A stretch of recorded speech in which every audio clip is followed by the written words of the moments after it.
You left me for a serial liar? The first sign that my marriage was circling the drain like yesterday's coffee came on a Tuesday morning when I found my wife Collins practicing her surprised face in the bathroom mirror. Not the kind of surprise you'd expect from finding a 20 in your old jeans, but the theatrical shock of someone who'd just been caught doing something they'd planned all along. "What's with the Oscar audition?" I asked, adjusting my tie in the reflection behind her. Collins didn't miss a beat. "Just trying some new expressions for my presentation today." She had turned to face me, her smile as genuine as a $3 bill. "You know how important body language is in HR consulting?" "Right, and I'm the Queen of England. My name is Barnes Harper, and at 41, I've learned that life has a twisted sense of humor. I'm a mechanical engineer who spent 20 years building things that work, only to discover I'd married someone who specialized in taking things apart." Collins had always been magnetic, the kind of woman who could convince a fish to buy water. But lately, that magnetism seemed pointed in directions that didn't include me. "Barnes, we need to talk tonight," she said, applying lipstick with surgical precision. "About us." Those 3 words, "about us," hit my stomach like a wrench to the gut. In 20 years of marriage, conversations that started with "about us" never ended with good news.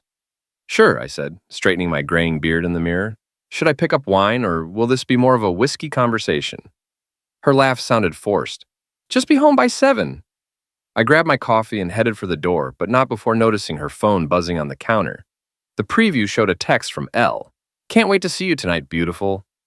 Well, that explained the practiced surprise face. The drive to work gave me 30 minutes to process what I'd just seen. 20 years of marriage, 2 grown daughters, and a mortgage we'd nearly paid off. Beck was finishing her psychology degree at UT Dallas, and Sylvia had just started her own event management company. Both girls had inherited Collins's charm, but thankfully my sense of loyalty. Or so I thought. My phone rang as I pulled into the office parking lot. Vince Rodriguez, my old college buddy turned private investigator, had impeccable timing for someone who made a living out of other people's bad timing. "Barnes, you sound like someone stole your lunch money," Vince said without preamble. "What's eating you? Marriage advice from a guy who's been divorced 3 times? I'll pass." "Hey, that makes me an expert in what doesn't work. Spill it." I told him about the text, the mirror practice, and the ominous talk scheduled for tonight. Vince listened without interrupting, which meant he was either taking notes or playing solitaire. "You want my professional opinion?" he finally asked. "Do I have a choice?" "She's cheating. The question is whether you want to know details or just the highlights." The rest of my workday passed in a blur of KD drawings and stress calculations. Ironic how I could calculate the exact stress point where steel would fail, but I'd completely missed the fracture points in my own marriage. At 6:30, I sat in my car outside our house in the upscale Dallas suburb we'd called home for 15 years. The place looked picture perfect from the outside. Manicured lawn, 2-story colonial, white picket fence that we'd painted together 3 summers ago. But perfect facades had a way of hiding ugly truths. Collins was waiting in the living room, perched on the edge of our leather sofa like she was ready to bolt. She'd changed into jeans and a sweater, her approachable outfit for difficult conversations. "Barnes, sit down," she said, patting the cushion beside her. I remained standing. "I think I'll take this one vertical, thanks." She sighed, the sound of someone who'd rehearsed this moment. "This isn't working anymore." "We both know it." "Define this." "Our marriage. We've grown apart. We want different things now."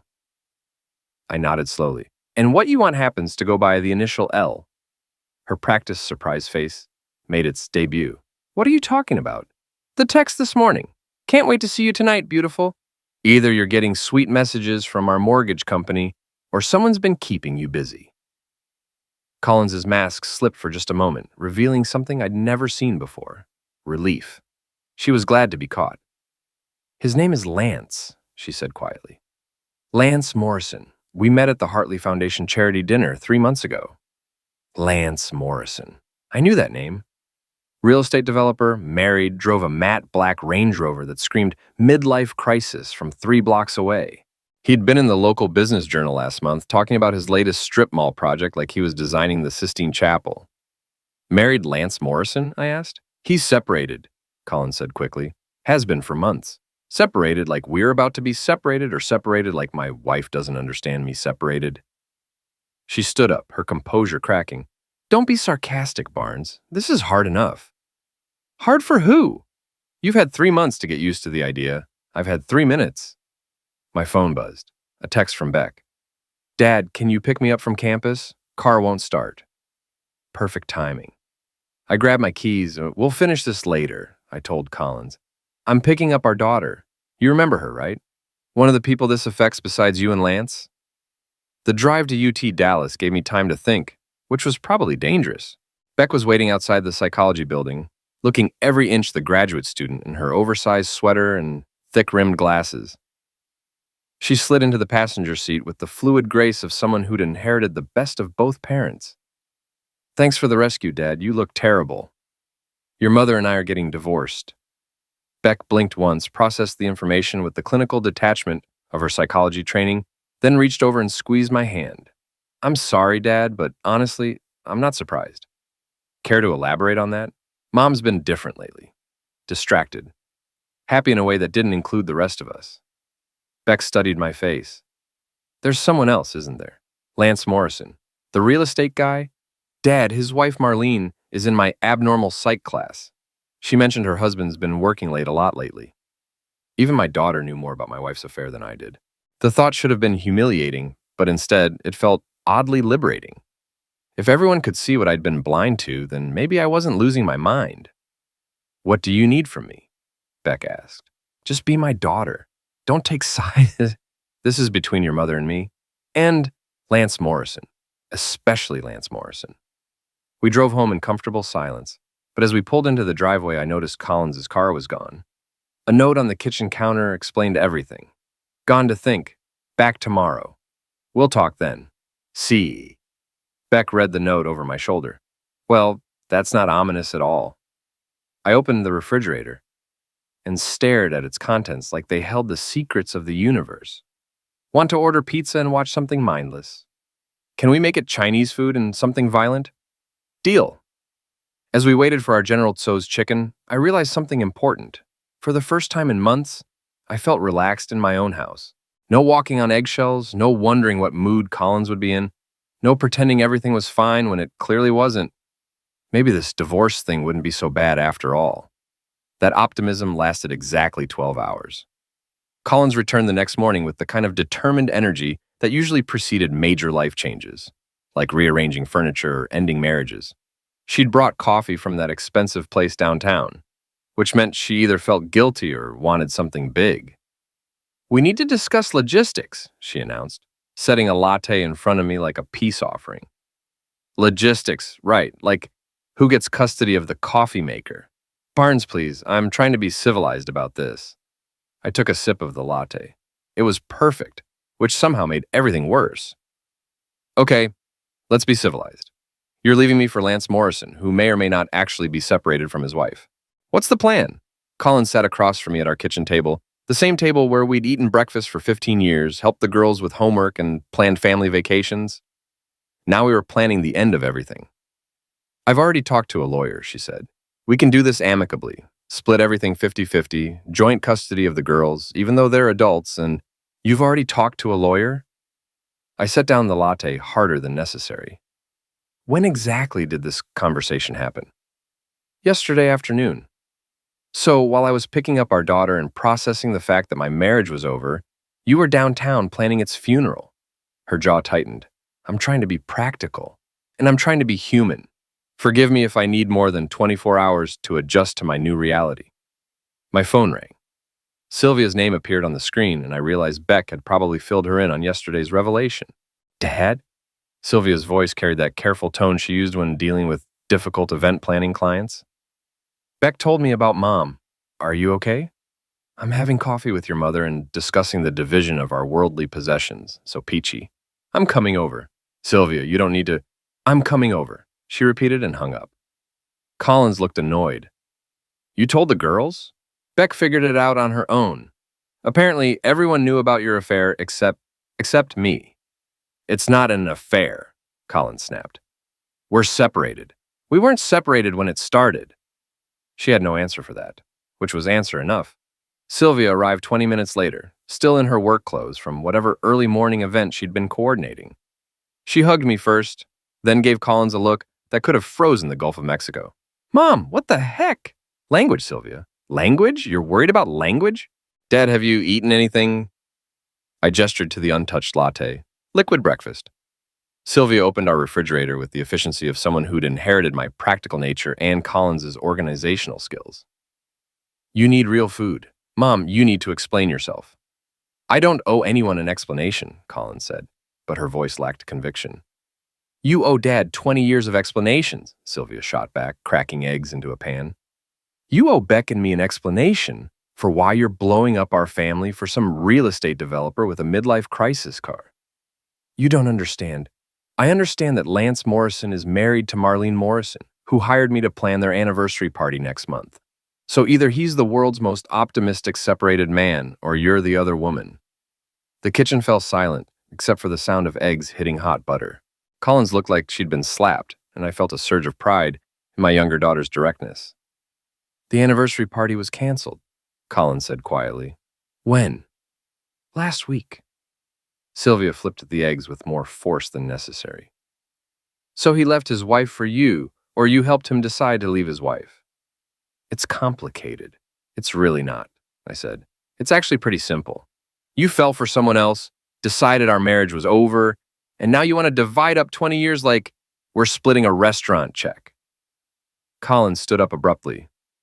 I can't do this right now. I'm staying at Tara's until we figure things out. Tara. Collins' best friend since college, the kind of woman who collected other people's secrets like vintage wine. If Collins was staying with Tara, then Tara knew everything, had probably known for months. Give Tara my regards, I said, and thank her for keeping me in the loop. After Collins left, Sylvia slid a plate of perfectly scrambled eggs in front of me. Eat, then we're going to figure out how to handle this. Handle what? Your mother's made her choice? I'm not talking about Mom. I'm talking about Lance Morrison. I looked at my daughter, really looked at her. At 25, Sylvia had inherited Collins's beauty but my stubborn streak. She was already planning something, and that something probably wasn't going to end well for Lance Morrison. Sylvia, whatever you're thinking, I'm thinking that Lance Morrison is about to discover that messing with our family has consequences. My phone buzzed with a text from Vince. Heard through the grapevine about Collins. Want me to do some digging on Loverboy? I showed the text to Sylvia, who smiled for the first time since arriving. Tell him yes, she said, and tell him I'm paying. I typed back, dig away, bill me. Vince's response was immediate. Already started. You're gonna love what I found. 2 hours later, Vince arrived at my house with a folder thick enough to choke a horse and the satisfied expression of a man who'd struck gold. Lance Morrison, he announced, dropping the folder on my kitchen table. Real estate developer, married 15 years, 2 kids in private school, and a gambling problem that would make Vegas nervous. Sylvia leaned forward. Gambling problem? Poker games in the back room at Mickey's bar every Thursday night. High stakes, cash only. He's into some very unfriendly people for about 50 grand. I opened the folder and found photographs of Lance entering a downtown bar, credit reports showing mounting debt, and bank statements that painted a picture of financial desperation. There's more, Vince continued. Marlene Morrison filed for legal separation 2 weeks ago, not months. And she's not being quiet about why. Meaning she hired her own private investigator and has photos of Lance with Collins at the Adolphus Hotel last Tuesday afternoon. Sylvia whistled low. So Mom's not the only one he's cheating with. Gets better, Vince said, pulling out another set of photos. Meet Jennifer Walsh, Lance's secretary, and Amanda Price, his real estate partner's wife. Your wife's boyfriend has been busy. I stared at the photographs, feeling something shift inside me. Not jealousy, I was past that. Not even anger exactly. More like the cold satisfaction of an engineer who'd finally identified the point of structural failure.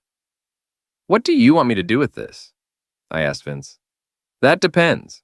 How civilized do you want to keep things? Sylvia leaned back in her chair. Dad, remember when I was 16 and Tommy Garrett cheated on me at prom? You had his car towed from the dance and left him stranded in his tuxedo, and he never bothered me again. She smiled. Sometimes civilized is overrated. My phone rang. Collins' name on the screen. Barnes, we need to meet tomorrow. My lawyer wants to go over the preliminary paperwork. Your lawyer can wait, I said. I haven't hired one yet. What's taking so long? I looked at the folder of evidence spread across my kitchen table, at my daughter's determined face, at Vince's expectant grin. I'm still gathering information, I told Collins, making sure I understand exactly what I'm dealing with. It's not complicated, Barnes. We split everything and move on. You're right, I said. It's not complicated at all. After I hung up, Sylvia raised her coffee mug in a mock toast. To keeping things simple. To keeping things interesting, Vince corrected. I raised my own mug. To making sure Lance Morrison understands exactly what he's gotten himself into. The game, as they say, was afoot. The thing about revenge is that it requires patience, planning, and a complete lack of conscience about other people's feelings. Fortunately, 20 years of marriage had taught me patience, engineering had taught me planning, and Collins's betrayal had taken care of the conscience issue. Vince and I spent the next morning conducting what he called field research, and I called stalking with a purpose. We followed Lance from his downtown office to his usual lunch spot, a trendy bistro where he apparently conducted business meetings that looked suspiciously like dates. There, Vince pointed through his camera's telephoto lens. Table 12. That's not Collins. I squinted across the restaurant patio. Lance sat across from a blonde woman who definitely wasn't my wife, unless Collins had undergone some serious cosmetic surgery overnight. That would be Jennifer Walsh, Vince confirmed, snapping photos. His secretary. Notice how she's leaning in? That's not discussing quarterly reports body language. How can you tell? 20 years of divorce cases, my friend. I can spot an affair from 3 blocks away. We watched Lance pay the check, then follow Jennifer to the parking garage. They didn't emerge for 45 minutes, and when they did, Jennifer's hair looked like she'd been through a wind tunnel. Busy guy, I observed. Busier than he should be, considering he's supposedly in love with your wife. My phone buzzed with a text from Collins. Having dinner with Lance tonight. Don't wait up. I showed the message to Vince, who shook his head. She has no idea what she's gotten herself into. Neither does he. That evening, while Collins was presumably enjoying romantic dinner conversation with Dallas's busiest cheater, I had dinner with my daughters at their favorite Mexican restaurant. Beck had driven down from campus, and Sylvia had cleared her evening schedule.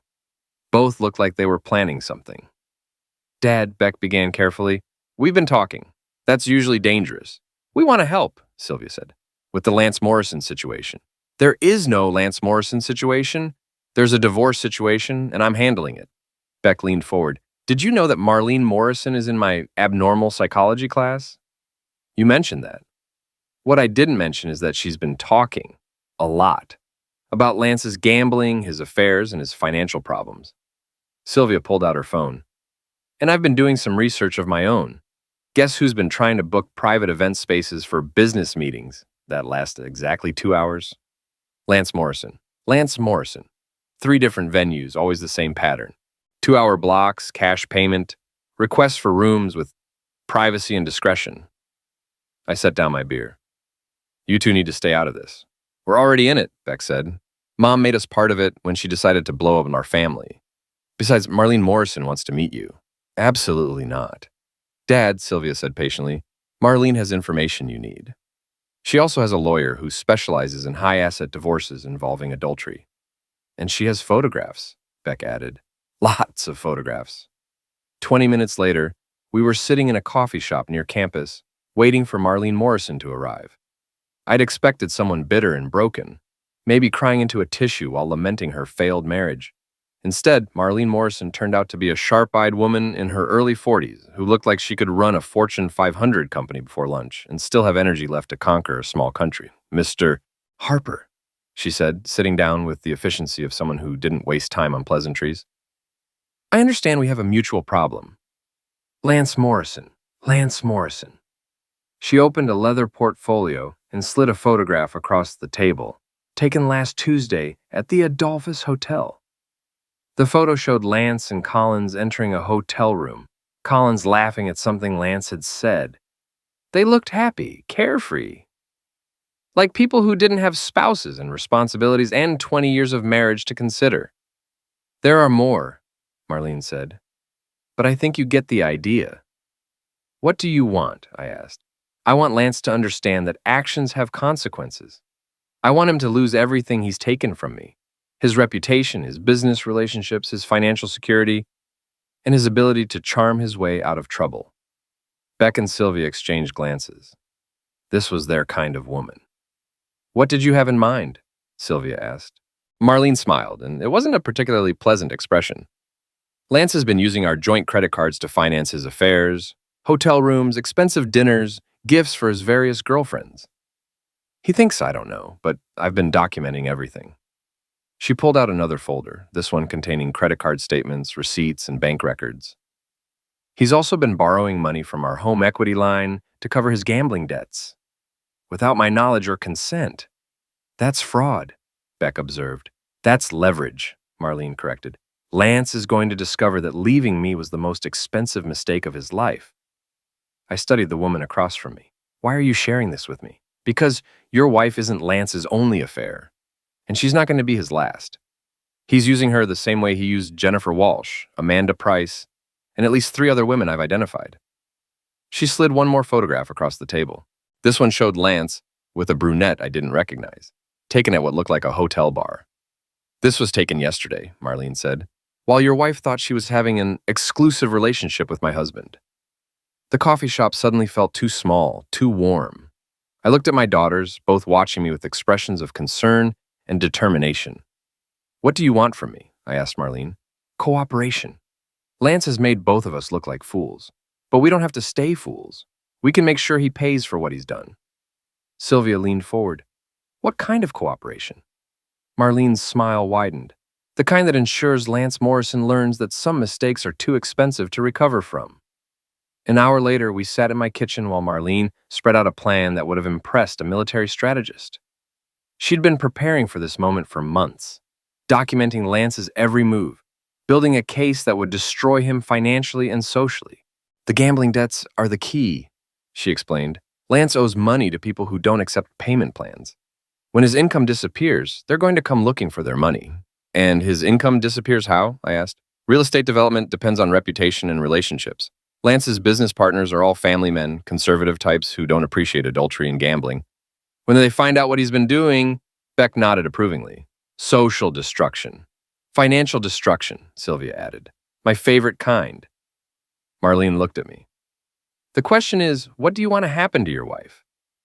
I thought about Collins, probably at Tara's house right now, planning her new life with a man who was cheating on her the same way he'd cheated on his wife.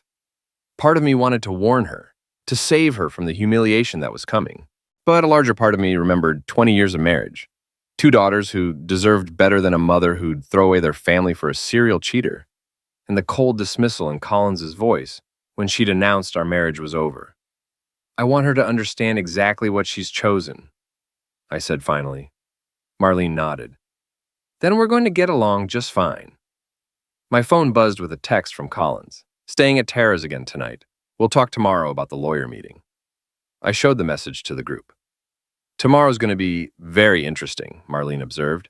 Tomorrow, I corrected, Lance Morrison is going to discover that some games have rules he doesn't understand.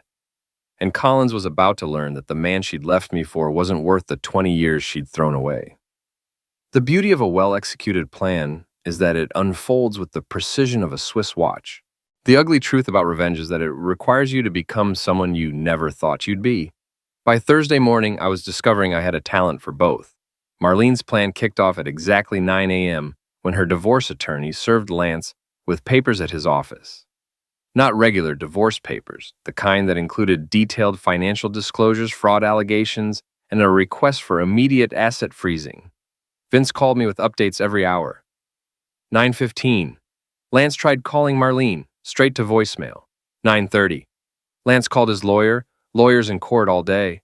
9:45. Lance called Collins. She's apparently in meetings, according to Tara. 10 a.m. Lance is pacing his office like a caged tiger. I was in my own office, trying to concentrate on structural calculations while my life imploded in the most satisfying way possible. My phone rang at 10:30. Barnes?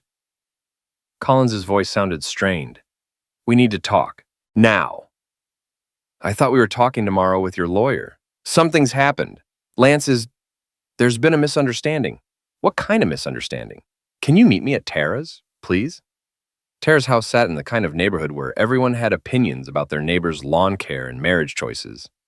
I'd been there dozens of times over the years, suffering through dinner parties where Tara held court with the latest gossip while her husband retreated to his workshop. Collins met me at the door, looking like she hadn't slept. Behind her, I could see Tara hovering with the eager expression of someone who smelled drama. "Barnes, thank God," Collins said, leading me to the living room. "Lance's wife has lost her mind. She's filed these crazy papers, claiming fraud and adultery and—" "Adultery?" I interrupted. "That's crazy. What would make her think that?" Collins shot me a sharp look. "She has photographs of us together." "Well, that would explain the adultery allegations." Tara finally spoke up. "Barnes, this isn't the time for sarcasm. Collins needs support right now." "Does she?" "Because it seems like Collins made her choices pretty clearly." My phone buzzed with a text from Vince. "Lance just left his office, heading toward Tara's neighborhood. ETA 10 minutes. Perfect timing." "Collins," I said, "there's something you should know about Lance." "What now?"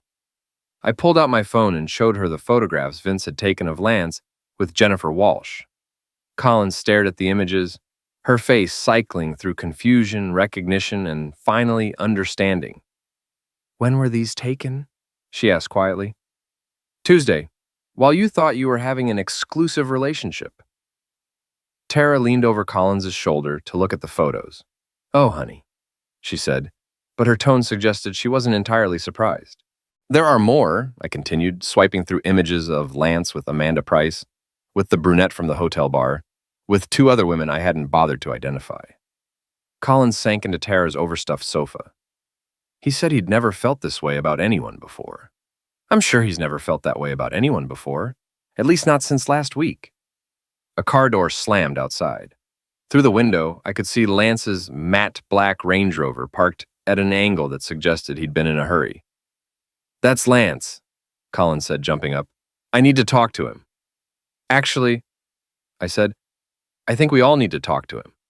Lance burst through Tara's front door without knocking, his usual polished appearance replaced by the frantic energy of a man whose world was collapsing. He stopped short when he saw me. "What the heck is he doing here?" Lance demanded. "Nice to see you too, Lance," I said. "Collins was just showing me some interesting photographs." Lance's eyes darted to Collins, who was still holding my phone. "Collins, baby, whatever he's told you—" "Is Jennifer Walsh a business associate?"